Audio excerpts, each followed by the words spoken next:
네, 주일 예배를 준비하면서 문득 혼자서 이렇게 나는 결심했어 이런 순간이 갑자기 찾아왔습니다. 혹시 그런 순간이 있으신가요? 책상에서 이렇게 아무도 저에게 뭐 말을 하지도 않았고 음악을 듣는 것도 아니고 그냥 설교를 막 쓰다가 안 되겠다 결심해야겠다 가지고 혼자 이렇게 예전에 TV에 나단 나다단 하면서 이렇게 그래 결심해서 하듯이 혼자 결심을 했습니다. 그게 뭐였냐면 한 사람이 그리스도인으로서 행복해야겠다 이런 마음을 가지게 됐습니다. 그러면서 한 사람의 그리스도인이 어떻게 행복할 수 있을까? 그 사람의 삶에 무엇을 보고 행복하다고 말할 수 있을까 했는데 제가 생각한 건 이것이었습니다.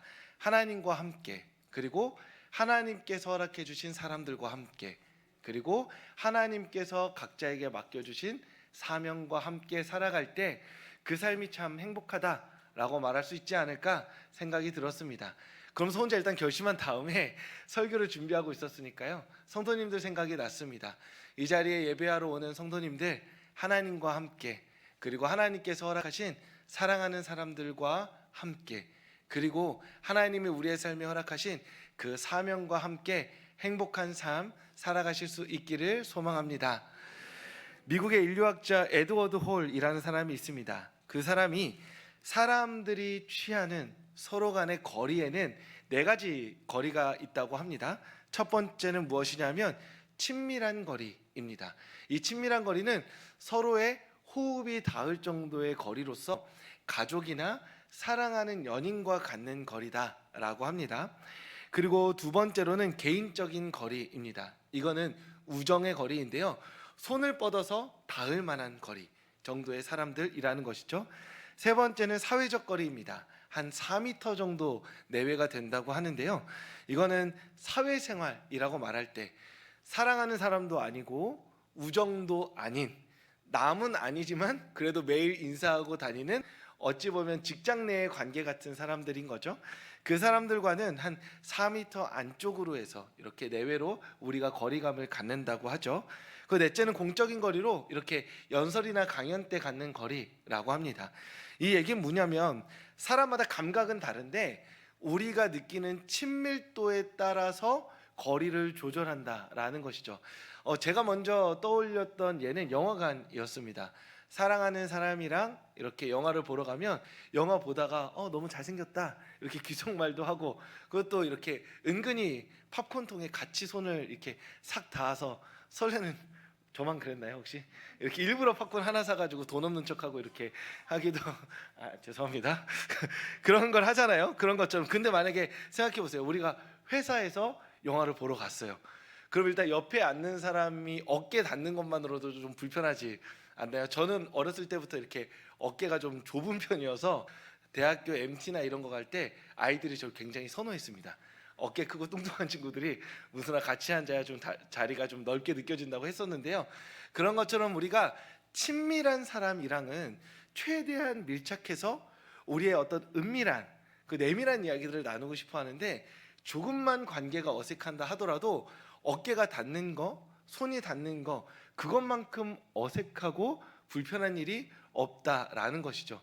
그런 의미에서 우리는 우리가 가진 친밀함에 따라서 거리를 조절하는 어떤 특별한 능력을 가지고 있다라고 할 수 있습니다. 그런데 문제는 무엇이냐? 이 특별한 능력을 발휘하지 못하게 하는 사회적 조건들이 있습니다. 최근에 우리가 겪었던 코로나19와 같은 사태이죠. 전염병이 한번 도는 순간 그 사람과 나와의 친밀도는 중요해지지 않습니다. 공동체의 안녕을 위하여서 기본적으로 나와 너 사이에 마스크와 거리가 생기게 되죠. 그러면 그때서야 우리는 깨닫는 겁니다. 가까워서 그 사람과 내적 친밀감이 있어서 그 사람과 가까이 있었는데 우리가 물리적으로 떨어지는 것만으로도 내적 친밀감이 멀어지는 것처럼 느껴지는 게 바로 그 사회적인 문제로 인해 거리가 떨어질 때 일어나는 현상이라는 것이죠.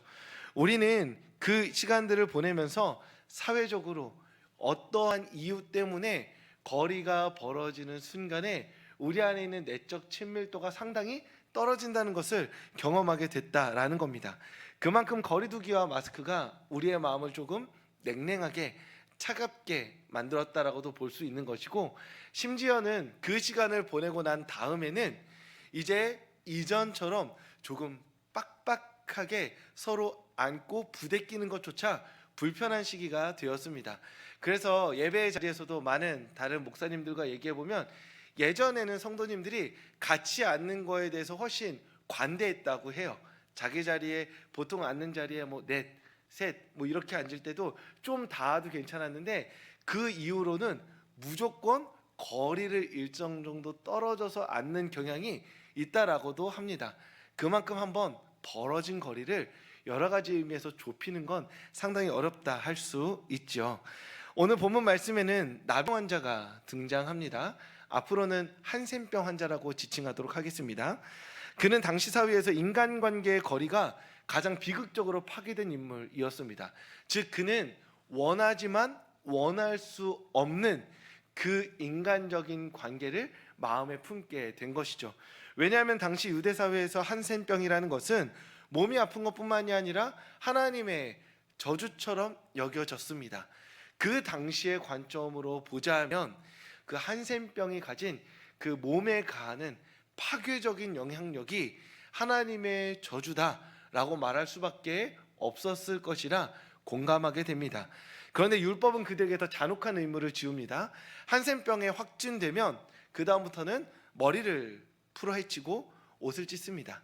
그 상태로 다니면서 나는 부정하다 부정하다 소리쳐야 했습니다. 왜냐하면 혹시라도 부정한 내가, 한센병으로 말미암아 부정한 존재로 규정된 내가 다른 깨끗한 사람을 만나서 그 사람을 더럽히게 될까, 그 걱정 때문에 자신이 혹시 주변에 사람들이 오면 부정하다 부정하다 끊임없이 소리를 외쳐야 했습니다. 그렇다는 것은 이 한센병 환자가 다른 사람과 할 수 있는 대화라는 것은 애초에 없는 것이고, 내가 멀쩡한 사람과 함께 대화할 수 있는 건 없는 상황에 그들과 내가 그들에게 소리칠 수 있는 건 한마디뿐인 거죠. 부정하다, 부정하다, 나는 부정합니다, 나를 피해가세요 라고 말할 수밖에 없었던 것입니다. 당연히 이들은 격리되어 살았습니다.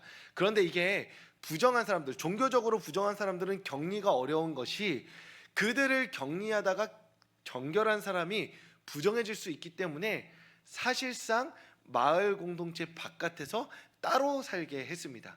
그래서 이 한센병 환자들이 혹시나 따로 살다가 마을에 필요한 것이 있거나 혹시 어떤 일이 있어서 오게 되면 마을에 들어왔을 때, 정결한 사람들의 틈에 들어왔을 때 끊임없이 부정하다 부정하다를 외치면서 자신의 볼일을 보아야만 했던 것이죠.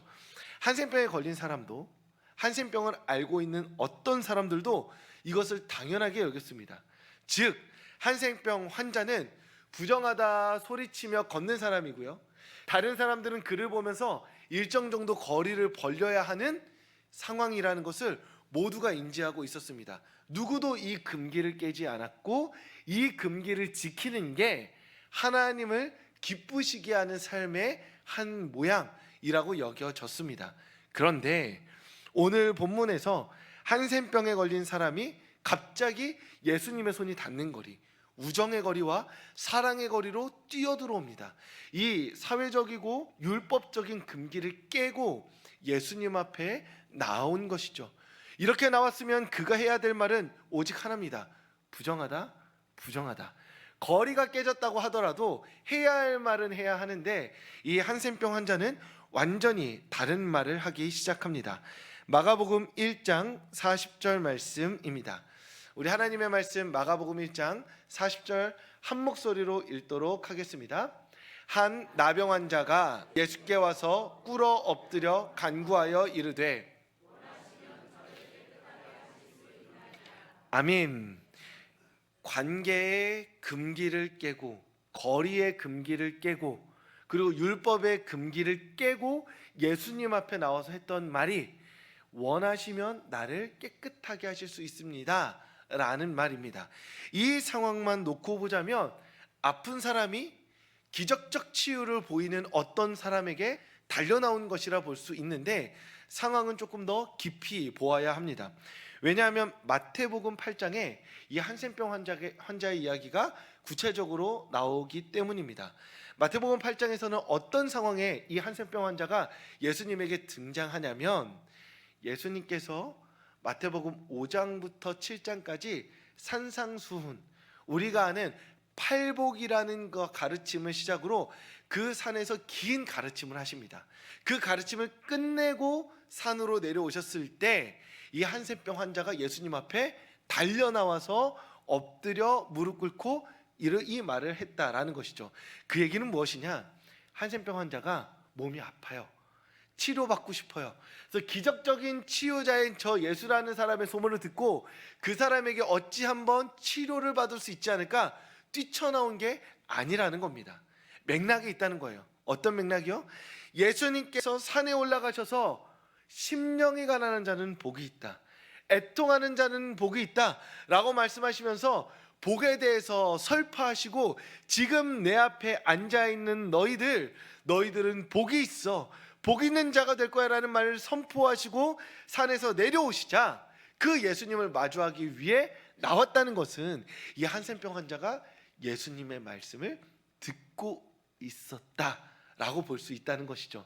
그냥 아프니까 숨어 있다가 예수님이다고 깜짝 놀래켜드리면서 뛰어나간 게 아니라, 지금 나는 부정한 자인데 이 멀쩡한 사람들 속에서 나는 부정하다 외치면서 이 사람들을 쫓아내야 하는 사람들인데, 그 사람들 사이에서 예수님의 말씀을 들으며 나는 부정한 자가 아니라 복이 있는 자가 될 수 있구나 라고 깨달아 버린 겁니다.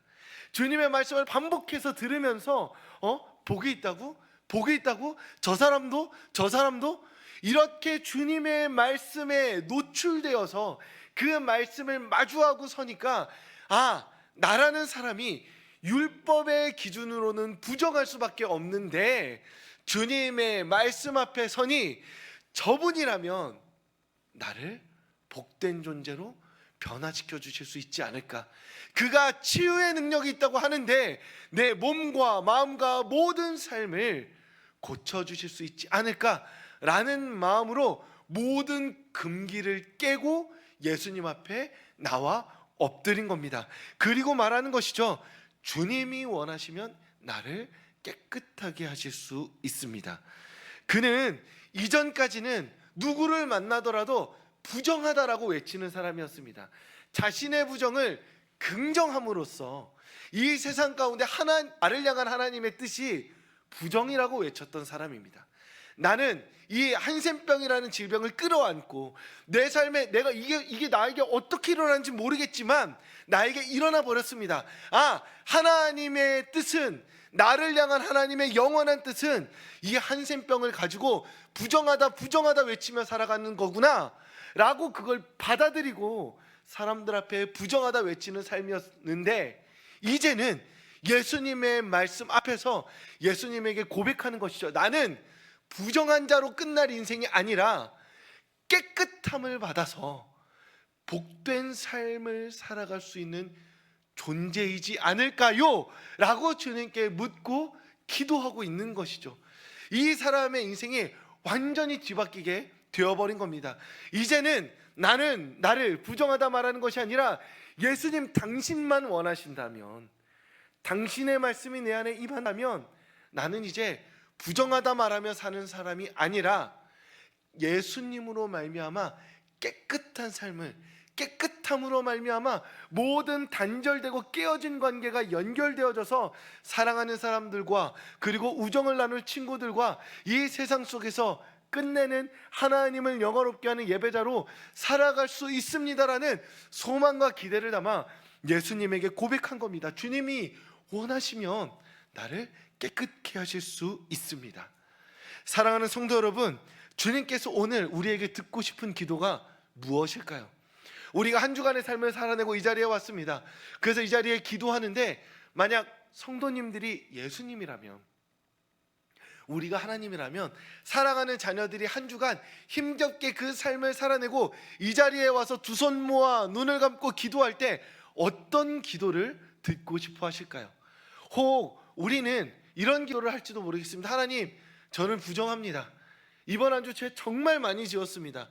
미워하는 사람 진짜 많았고요. 말실수 계속했고요. 제 안에 용서가 안 되는 그 사람 때문에 엉망진창인 삶을 살았습니다. 저에게 소망이 있나요? 주님께서 저에게 허락하신 그 성령 하나님 금방 잃어버리고 언제 그랬냐는 듯 죄와 타락의 구덩이에서 허덕이는 삶을 살았습니다. 저 어떡하죠 주님? 이렇게 말하기를 주님께서 기다리고 계셨을까요? 오늘 이 한센병 환자의 고백처럼 주님 맞습니다. 제가 부정한 자인데 이 자리에 달려 나왔습니다. 주님이 원하시면 저를 깨끗게 하실 수 있습니다. 어제까지의 나의 시간, 이전까지의 나의 모든 기억들, 내가 실수했던 모든 인생의 총합보다 오늘 주님께서 이 자리에서 나에게 깨끗해져라 라고 말씀하시면 저는 오늘 당장 새로운 삶을 시작할 수 있을 것만 같습니다. 주님, 제 인생에 다시 한번 기회를 허락해 주시옵소서. 다시 한번 주님을 붙들고 살아갈 수 있는 믿음을 더하여 주시옵소서. 실패를 기억하는 것이 아니라 선포된 말씀을 붙잡고 새 인생을 살아갈 수 있도록 주님, 제 인생에 함께하여 주시옵소서 라고 그렇게 어제의 부정을 고백하는 것이 아니라 오늘의 희망을 노래하기를 주님께서는 우리에게 기다리고 계신다라는 것입니다. 그러니 주일 예배에 나오신 성도님들, 주님께 희망을 가지고 소망을 가지고 기도하시기를 바랍니다. 주님께서 저를 구원하셨으니, 주님께서 저에게 성령 하나님을 부어주셨으니, 오늘 이 자리 가운데 말씀을 듣는 은혜를 허락해 주셨으니, 어제까지의 죄가 아니라 오늘 우리 인생에 선포된 말씀을 듣고 힘있게 살아가게 해달라고 그렇게 주님을 붙들며 희망 가운데 기도하며 살아가는 우리 성도님들 되시기를 주님의 이름으로 축복합니다. 그렇게 예수님께 모든 간격을 깨트리고 나온 한센병 환자가 있었고, 그 한센병 환자에게 예수님께서 말씀하십니다. 41절 말씀입니다. 마가복음 1장 41절 말씀, 우리 한 목소리로 읽겠습니다.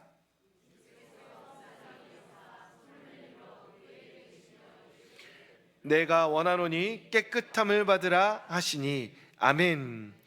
예수님께서 자신에게 찾아온 한센병 환자에게 세 가지 행동을 하십니다. 첫째는 불쌍히 여기심, 둘째는 손을 대심, 셋째는 깨끗함을 받으라 말씀하심입니다. 첫 번째로 불쌍히 여기셨다라는 것은 그저 우리가 TV에 나오는 아프리카 어느 곳에서 잘 먹지 못하는 아이를 보면서 느끼는 슬픔, 그 이상의 의미를 담고 있습니다. 그가 얼마나 아픈지 깊이 공감하셨다라는 의미가 여기 담겨 있다라는 것이죠. 그런데 이 예수님께서 한센병 환자가 아프다라는 것을 공감하셨는데, 다시 생각해 보자면 한센병 환자가 정말 아픈 곳은 어디일까요? 그는 이미 한센병이라는 질병을 앓고 있습니다. 한센병은 고통에 무감각해지는 병이기도 하죠. 그런데 이 한센병 환자는 이미 이 병을 받아들인 사람입니다. 몸이 아프겠죠. 고통스러울 것입니다.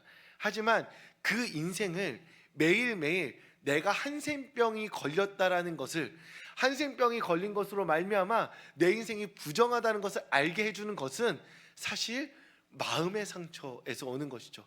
세상에 나가면 사람들을 만나면 부정하다 부정하다 외쳐야 되니 결론은 무엇이냐? 나는 한센병 걸린 사람이 아니라 한센병을 걸려서 이렇게 외따로 떨어져 비참하게 쓸모없는, 내일을 기대할 수 없는 삶을 살아갈 수밖에 없다라는 그 마음의 상처가 그에게 진짜 고통인 것이죠. 한센병이 확정된 이후에는 단 한 번도 누가 그에게 손을 댄 적이 없는 것입니다. 그를 안아준 적이 없는 것이죠. 왜요? 부정한 자이니까요. 그는 배제되어야만 하는 자이니까요. 그래서 예수님은 그 마음을 아신 겁니다. 그래서 손을 대시죠. 그 인생에 오래도록 누구도 대지 않았던 그 손을 대십니다. 그리고 말씀하시죠. 내가 원하니까 깨끗함을 받으라고요. 예수님은 깨끗합니다. 한센병 환자는 부정합니다. 예수님의 깨끗함이 손을 대자 예수님의 깨끗함이 흘러가서 그 사람의 부정함을 깨끗게 만들었습니다. 이것이 놀라운 하나님의 은혜입니다. 왜냐? 우리가 알고 있는 상식은 더러운 것이 깨끗한 것을 더럽게 합니다. 하얀 티셔츠를 입었는데 거기 김치 국물이 튑니다. 그러면 그 티셔츠는 흰 티셔츠일까요? 김치 국물이 튄 티셔츠일까요? 김치 국물이 튄 티셔츠죠. 우리가 자녀들 키울 때 가장 많이 하는 말이 친구 잘 사귀어라죠. 아주 단순한 예를 들어보겠습니다. 게임하는 친구와 게임하지 않는 친구가 서로 친구가 되었습니다. 그러면 게임 안 하던 친구가 게임을 하게 될까요? 게임 하던 친구가 게임을 안 하게 될까요? 게임을 하게 되겠죠. 만고불변의 법칙입니다. 제가 남자라서 남자아이들을 놓고 보면 술을 마시는 사람과 술을 마시지 않는 사람이 만났습니다. 그러면 술을 안 마시게 될까요? 술을 마시게 될까요? 마시게 될 가능성이 매우 높습니다. 욕을 하는 사람과 욕을 하지 않는 사람이 친구가 됐습니다. 그러면 욕을 안 하게 될까요? 하게 될까요? 임상실험은 안 해봤어요. 임상실험은 안 해봤는데 우리가 마음속에 모두가 어떻게 느끼냐면 더러운 것과 깨끗한 것이 만나면 깨끗한 것이 오염된다고 우리가 생각한다는 것이죠. 진짜로 확률적으로 그렇다 안 그렇다라고는 말할 수 없죠. 왜냐하면 어떤 분들은 나는 안 마십니다, 나는 안 합니다, 나는 변화시켰습니다 할 수 있지만 지금까지의 이야기로는 더러운 것이 깨끗한 것을 망가뜨리는 게 기본적으로 우리가 가진 생각이라는 겁니다. 그러면 예수님께서 손을 뻗으실 때 이 한센병 환자는 뭐라고 말해야 되죠? 부정합니다. 손대지 말아주세요. 제가 여기까지 온 것만 해도 당신이 더럽혀질까 걱정됩니다. 당신이 나를 깨끗하게 만들려면 당신의 깨끗함이 유지되어야 하는데 지금 손까지 대버리면 당신도 저 때문에 더러워집니다. 그러니 나병 환자는, 이 한센병 환자는 부정하다 외쳐야 하는데 침묵하고 있습니다. 주님께서 손을 뻗으시죠. 그리고 깨끗함이 부정함을 깨끗게 합니다. 주님의 이 하나의 사건으로 말미암아 하나님의 역사를 우리가 보게 되는 것이죠. 이제 그리스도인들은 어떤 사람들이냐? 흰 티셔츠에 김치 국물을 이렇게 한 바구니 뿌렸습니다. 그 뿌려진 흰 티셔츠를 보면서 그리스도인들은 무엇을 말할 수 있는 사람이냐? 이것은 흰 티셔츠다 라고 말할 수 있는 존재들이 됐다는 것이죠. 아무리 부정한 것이 우리를 덮쳐와도 예수 그리스도 안에서 깨끗해질 수 있음을 믿어버리는 사람들이 그리스도인이라는 겁니다. 이 세상이 엄청나게 타락했습니다. 다 지옥불에 떨어질 지옥불의 땔감 같은 인간들이 가득합니다. 어둠으로 짙습니다. 그럼에도 불구하고 그리스도인들은 무엇라 말하냐? 이 어두운 세상 지옥의 땔감이 되십시오라고 심판의 말을 선언하는 것이 아니라 이 어두운 세상 나를 빛으로 불러주셨으니 나로 말미암아 이 어둠의 세상이 밝아질 것입니다 라고 믿는 사람들이라는 것이죠. 이 세상이 맛을 잃은 타락하고 더러워진 세상이라 하더라도 소금으로 부르신 나 때문에 이 세상은 하나님을 영화롭게 할 가능성과 확률이 높아질 것입니다 라고 고백할 수 있는 존재들이 바로 그리스도인이라는 것입니다. 그래서 그리스도인은 함부로 이야기하지 않습니다. 저 하면서 우리 머릿속에 타락하고 망가지고 도저히 구제불능인 어떤 대상들, 어떤 공동체들, 어떤 사람들을 향하여서 어차피 망해버렸고 무너져버렸고 썩어버렸고 그러니까 하나님의 심판을 받아서 완전히 와해되고 해체되고 찢어지고 그렇게 하나님의 심판을 받아야 된다고 함부로 말하지 않습니다. 왜냐? 그것이 어떤 사람이든 어떤 공동체이든 어떤 악함이든 빛 대신 그리스도와 함께하는 그 한 사람의 그리스도인으로 말미암아 변화될 수 있기 때문이죠. 이것이 우리의 소망인 이유가 무엇인가요? 우리가 그렇기 때문입니다. 우리의 부정함을 주님께 가지고 나아가야 하기 때문입니다. 우리가 가진 죄가, 우리가 가진 타락함이, 우리가 가진 더러움이 혹시나 주님을, 우리 공동체를, 나와 함께하는 이들을 망가뜨리진 않을까? 나 때문에 모든 것이 허물어져 버리지는 않을까? 그 걱정과 근심 가운데 있을 때 주님께서 말씀하시는 것이죠. 나를 만나면, 내가 너에게 손을 대면 너는 깨끗해질 것이라고요. 예수 그리스도와 함께하는 한 사람으로 말미암아 어떤 어둠도, 어떤 타락도, 어떤 더러움도 새롭게 변화될 수 있다고요. 그러니 네가 생각하기에, 내가 나를 생각하기에 내가 나를 감당할 수 없다 하더라도 그 나를 가지고 예수 그리스도에게 나오라고 주님께서 말씀하십니다. 내가 너에게 손을 대겠다고, 내가 원한다고, 내가 너를 깨끗하게 만들기를 원하고 있으니 나에게 나와서 너를 꺼내오노라 라고 말씀해주고 계십니다. 그러니 주일 예배 나오신 성도님들, 주님께 우리의 어둠을, 우리의 아픔을, 우리의 눈물을, 우리의 기도 제목을 가지고 나오시기를 바랍니다. 그 어둠에 잠식되는 것이 아니라 그 어둠을 주님께 내어놓을 때 주님께서 우리 인생에 손을 대시고 우리를 깨끗하게 하실 줄 믿습니다. 우리의 모든 기억들을 변화시키시고 우리의 모든 실패들을 새롭게 하시며, 그래서 주님으로 말미암아 빛과 소금의 삶을 살게 하실 줄 믿습니다. 그러니 그 하나님을 믿고 우리의 삶을 꺼내어 기도하며 주님께서 우리의 삶을 변화시킬 이번 한 주를 기대하며 주님과 동행하는 삶을 살아가는 성도님들 되시길 주님의 이름으로 축복합니다.